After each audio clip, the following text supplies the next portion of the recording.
Have you ever felt more touched by a stranger's small act of kindness than by years of sacrifice from your loved ones? Have you ever wept from a scene in a movie or a story on the internet, but couldn't bring yourself to express gratitude to the people you see every day? Why is it that the more familiar someone becomes, the more invisible they often feel? Welcome back to our channel, a space where we question the silent dynamics of human emotion, relationships, and inner truth.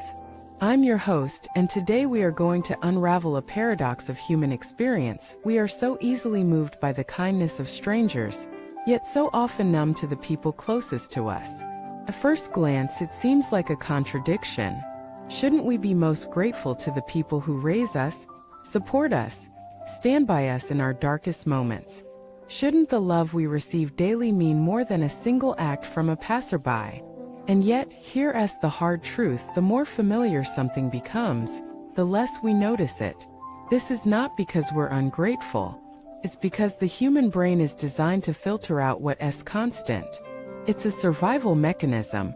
Just like we stop noticing the hum of the refrigerator or the ticking of a clock, we also stop emotionally reacting to the people we see every day, no matter how essential they are. This is called emotional adaptation.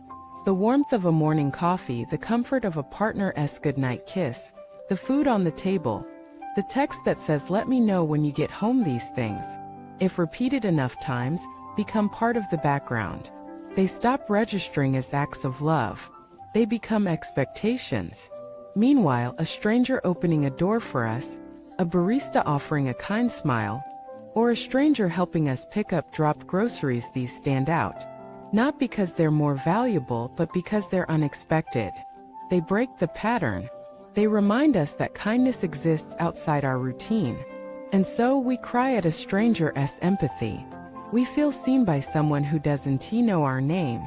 And yet we forget to say thank you to our sibling who listens to our venting, to our parent who sacrifices daily, to our friend who shows up again and again. This isn't about shame, it's about awareness. Let us go deeper.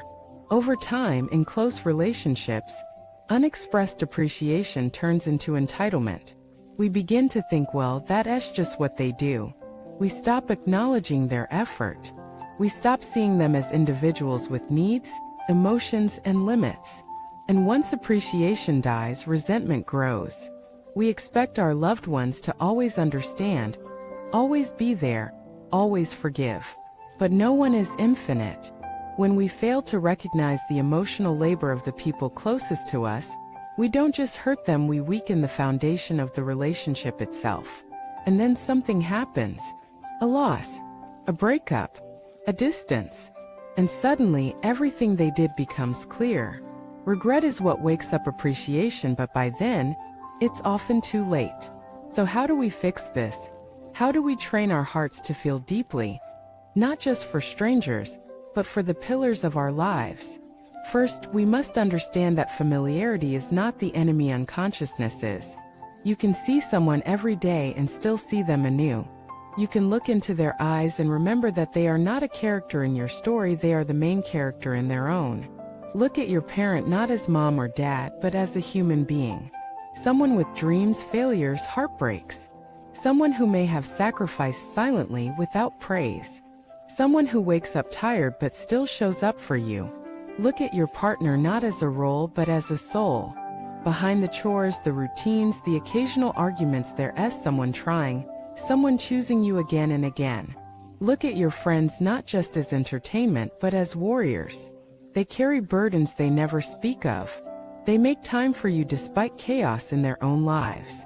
They're choosing presence when they could choose silence. And start saying thank you, not in your mind but out loud. Thank you for listening. Thank you for always being there. Thank you for loving me even when I'm hard to love. These small words bring light to the parts of love that routine has shadowed. Second, create emotional rituals. You say good morning every day. But when was the last time you looked into their eyes when you said it? You share dinner every night. But when did you last ask, how are you really? You see them all the time.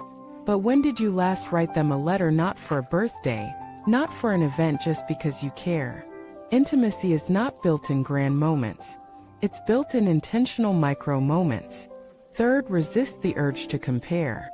When a stranger shows you kindness, it shines because it's rare. But that doesn't mean it's deeper. The consistency of your loved ones may lack sparkle, but it holds your world together. Don't trade substance for novelty. Fourth, forgive quickly. The closer we are to someone, the more likely we are to be hurt. Expectations collide. Words slip. Moods clash. But don't let one moment erase years of devotion. Don't let one fight become a wall. Don't let pride cost you connection. Be quick to say I was wrong. Be quicker to say I still care. Be quickest to say let us begin again. Because the people who love you are not perfect, but neither are you. Fifth, remember what it felt like before you had them.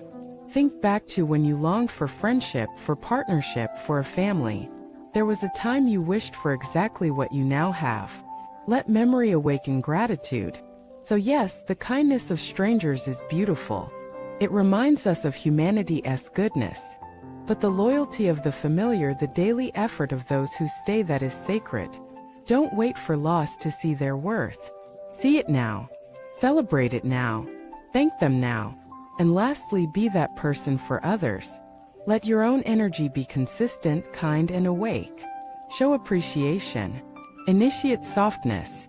Be the one who remembers birthdays, who checks in for no reason, who notices the invisible efforts.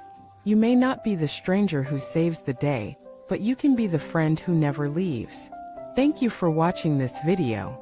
If this message opened something in your heart, tell us in the comments who have you taken for granted, and how will you begin to change that? Like, subscribe, and let us continue building a community where love is not just spoken, it is seen, felt, and honored.